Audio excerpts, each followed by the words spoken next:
യഥാർത്ഥത്തിൽ മാധു, ഈ മുനമ്പം ഒരു നെരിപ്പോട് പോലെ തക്കമായ ശരിയായ ഒരു അവസരം വരുമ്പോൾ ആളിക്കത്തിക്കാൻ BJP കാത്തുവച്ചിരിക്കുന്ന ഒരു നെരിപ്പോടാണ് എന്നതിൻ്റെ ഏറ്റവും വലിയ ഉദാഹരണമാണ് ഇവിടെ ഇപ്പോൾ BJPയുടെ പ്രതിനിധി പറഞ്ഞ കാര്യങ്ങൾ. അദ്ദേഹം പറഞ്ഞത് ഇപ്പോൾ പ്രശ്നമൊക്കെ പരിഹരിക്കപ്പെട്ടു, ഇനി നേരെ നിങ്ങൾ അങ്ങോട്ട് റവന്യൂ വകുപ്പിലേക്ക് പോയി ഒരു വെള്ള പേപ്പറിൽ അപേക്ഷ കൊടുത്താൽ മതി എന്നാണ്. മാധുവിന് ഓർമ്മയുണ്ടാവും, 2019 നമ്മുടെ രാജ്യത്തിൻ്റെ ലോക്സഭയും രാജ്യസഭയും പൗരത്വ നിയമത്തിൽ ഭേദഗതി കൊണ്ടുവരുന്നത്. മാധു, പുതിയ പൗരത്വ നിയമമല്ല കേട്ടോ, നിലവിലുണ്ടായിരുന്ന നിയമത്തിൽ പൗരത്വം നൽകുന്നതുമായി ബന്ധപ്പെട്ട് ചില ഭേദഗതികൾ ഇവർ കൊണ്ടുവന്നു.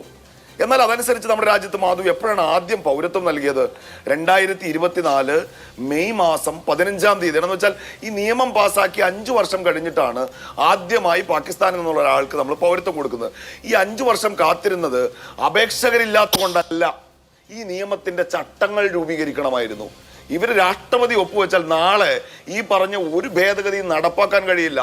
അതെങ്ങനെ ഇംപ്ലിമെന്റ് ചെയ്യണം, ഹൗ ടു ഇംപ്ലിമെന്റ് ഇറ്റ് എന്നത് ചട്ടങ്ങൾ പ്രകാരം തീരുമാനിക്കപ്പെട്ടാൽ ഇത് നടപ്പിലാവൂ. ഒന്ന്.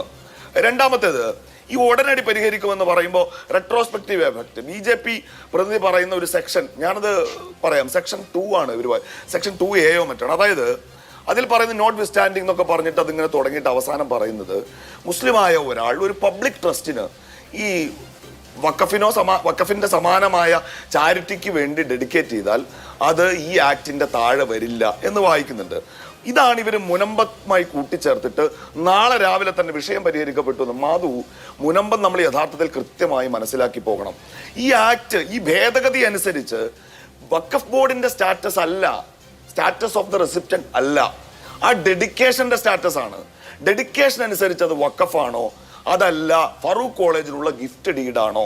ഇനി ട്രിബ്യൂണലിൽ ഈ ഫറൂഖ് കോളേജ് എടുക്കുന്ന സ്റ്റാൻഡ് ഉണ്ടാ മാധു, അത് ഞങ്ങൾക്കുള്ള ഗിഫ്റ്റ് ഡീഡാണ്. ആക്ട് പാസ്സായപ്പോൾ അവരെടുത്ത സ്റ്റാൻഡ് അല്ല കേട്ടോ, ആക്ട് പാസ്സാവുന്നതിന് മുൻപേ അവർ പറയുന്നു ഇത് ഞങ്ങൾക്ക് ഗിഫ്റ്റ് ഡീഡാണ്, ഇത് ഞങ്ങൾക്ക് ക്രയവിക്രയ അവകാശമുണ്ട്, ഞങ്ങളിത് മുനമ്പത്തുകാർക്ക് വിറ്റ് പണം വാങ്ങിയതാണ്, അവരെ കുടിയൊഴിക്കരുത് എന്ന് വെച്ചാൽ ആ നേച്ചർ ഓഫ് ഡെഡിക്കേഷൻ തീരുമാനിക്കപ്പെട്ട് കഴിഞ്ഞാൽ ഈ വിഷയം പരിഹരിക്കാൻ BJPക്കാരനെ സഹായമില്ല. തീരുമാനിക്കപ്പെടാതെ കിടക്കുന്ന വിഷയം അത് വഖഫാണോ അതല്ല പിന്നെ ഫറൂഖ് കോളേജിന് കിട്ടിയ ഗിഫ്റ്റ് ഡാഡാണോ, യഥാർത്ഥത്തിൽ ഇവരെന്താ ചെയ്യാൻ പോകുന്നതെന്നറിയോ? തലമുറകൾ കേസ് നടത്തിയാൽ തീരാത്ത സങ്കീർണതകളിലേക്ക് BJP മുനമ്പത്തെ ജനതയെ എറിഞ്ഞു കൊടുത്തിരിക്കുകയാണ്. കാത്തിരിക്കാൻ തങ്ങൾ തയ്യാറല്ല എന്ന പ്രഖ്യാപനവുമായിട്ടാണല്ലോ മുനമ്പത്തെ സമരസമിതിക്കാരടക്കം മുന്നോട്ട് പോയത്. ഇപ്പൊ 4-5 വർഷങ്ങൾക്ക് ശേഷം അല്ലെങ്കിൽ 8-10 വർഷങ്ങൾക്ക് ശേഷം പരിഹരിക്കുക എന്നുള്ളതല്ല അവരുടെ ആവശ്യം. നിലവിൽ അവരുടെ റവന്യൂ അവകാശം സ്ഥാപിച്ചു കിട്ടുക എന്നുള്ളതാണ്. ആ രീതിയിൽ അവരെ വല്ലാതെ തെറ്റിദ്ധരിപ്പിക്കുകയോ അല്ലെങ്കിൽ അവർക്ക് വല്ലാത്തൊരു പ്രതീക്ഷ നൽകുകയോ ചെയ്തു എന്നുള്ളതാണോ നിങ്ങളുടെ ആരോപണം? ഒരു തരത്തിലുമില്ല മാധു, ഞാനതാ പറയുന്നത്. മുനമ്പത്തെ ജനതയ്ക്ക് വേണ്ടി ഞങ്ങൾ ചാനലിലും മൈക്കിന്റെ മുമ്പിലും കവലയിലും പ്രസംഗിച്ചതല്ല. വഖഫ് ബിൽ എന്ന് പറയുന്ന രാജ്യത്ത് ഞങ്ങൾ റെപ്രസെന്റ് ചെയ്യുന്ന കമ്മ്യൂണിറ്റിക്കെതിരെ ഈ ഗവൺമെന്റ് നടത്തിയ ഏറ്റവും വലിയ അറ്റാക്കിൽ ആവലാതിക്കാരായി രാജ്യത്തിന്റെ പരമോന്നത നീതിപീഠത്തിന് മുൻപിൽ ഞങ്ങളുടെ പാർട്ടി ചെന്ന് നിൽക്കുമ്പോൾ ഈ നീതിന്യായ കോടതിയുടെ മുൻപാകെ ഞങ്ങൾ കൊടുത്ത പരാതിയിൽ മുനമ്പത്തെ ജനതയുടെ ആശങ്ക ഏറ്റെടുത്ത് ഞങ്ങൾ അവിടെ പങ്കുവച്ചിട്ടുണ്ട്. ഈ വിഷയം പരിഹരിക്കാൻ ഇവർ പറയുന്ന നിയമമല്ല, ഈ വഖഫ് ബില്ലിന്റെ നിലവിലുള്ള വഖഫ് നിയമം അനുസരിച്ച് തന്നെ നമുക്കിത് പരിഹരിക്കാൻ കഴിയും. ഒന്ന്. രണ്ടാമത്തേത്, ഈ വിഷയം പരിഹരിക്കപ്പെടേണ്ടത് ഒരു കൺസെൻസസിന്റെ അടിസ്ഥാനത്തിലാണ്, ഒരു സമവായത്തിന്റെ അടിസ്ഥാനത്തിലാണ്. അങ്ങനെ ഒരു സമവായം ഉണ്ടായാൽ അതെങ്ങനെ പരിഹരിക്കണമെന്നൊരു തീരുമാനം ഇവിടുത്തെ സംസ്ഥാന സർക്കാർ എടുത്താൽ, ഞങ്ങൾ ബ്ലാങ്ക് ചെക്ക് കൊടുത്തിട്ടുണ്ട് ഇവിടെ സംസ്ഥാന സർക്കാരിന്. നേരത്തെ നമുക്ക് ഓർമ്മയില്ല, പാലക്കാട് തെരഞ്ഞെടുപ്പിന് ശേഷം മുഖ്യമന്ത്രി ഒരു യോഗം വിളിച്ചിരുന്നു, പിന്നെ നമ്മൾ അത്തരം യോഗങ്ങൾ വിളിച്ചിട്ടില്ല. അത്തരം യോഗങ്ങളിൽ ഉണ്ടാവട്ടെ, ഒരു സമവായത്തിലേക്ക് വരട്ടെ. ആ സമവായം എന്താണ്, അത് നടപ്പാക്കുമെന്ന് സംസ്ഥാന വഖഫ് ബോർഡിന് പഴയ വഖഫ് നിയമത്തിന്റെ സെക്ഷൻ 97, ഇവിടെ രാജു പി നായർ പറഞ്ഞു, ഞാൻ ആവർത്തിക്കുന്നില്ല, മസ്റ്റ് കംപ്ലൈ വിത്ത് എന്നാണ്. ജനറൽ ആൻഡ് സ്പെഷ്യൽ ഡയറക്ഷൻസ് കൊടുക്കാൻ സംസ്ഥാന സർക്കാരിന് അധികാരമുണ്ട്. മാധുവിന് ഓർമ്മയുണ്ടാവും, നേരത്തെ ഈ കർണാടകയിൽ കുറച്ച് കർഷകർക്ക് വഖഫ് പ്രോപ്പർട്ടിയുടെ പേരിൽ ഒരു നോട്ടീസ് പോയി. ആ നോട്ടീസ് പോയപ്പോൾ അവിടെ കർണാടക സംസ്ഥാന സർക്കാർ ചെയ്ത് അവർ ഡയറക്ഷൻ കൊടുത്തി കഴിഞ്ഞ ലോക്സഭാ തെരഞ്ഞെടുപ്പിന്റെ സമയത്താണെന്ന് എൻ്റെ ഓർമ്മ, അവരത് പിൻവലിച്ചു കഴിഞ്ഞു. പാർലമെന്റിനകത്ത് കിരൺ റിജിജു പറയുന്ന ഈ ചെണ്ടുതുരൈ പ്രശ്നം ഉണ്ടല്ലോ തമിഴ്നാട്ടിൽ, ഇറ്റ്സ് എ സോൾഡ് ഇഷ്യൂ. അവിടെ സ്റ്റാലിൻ സർവകക്ഷി യോഗം വിളിച്ച് പരിഹരിച്ചു കഴിഞ്ഞൊരു വിഷയമാണ്. ഇനി ഒരൊറ്റ കാര്യം, ഇന്ന് കോടതിയെ ഈ വഖഫ് ബില്ലും മുനമ്പും കൂട്ടിക്കിഴയ്ക്കുമ്പോൾ സംഭവിക്കുന്ന ഒരു അപകടമുണ്ട് മാധു, അത് ഒരു മിനിറ്റിൽ പറയാൻ മാധുവിന് അല്ലതിന് ഇനി എനിക്ക് സമയം തന്നില്ലെങ്കിലും തിരക്കേടില്ല.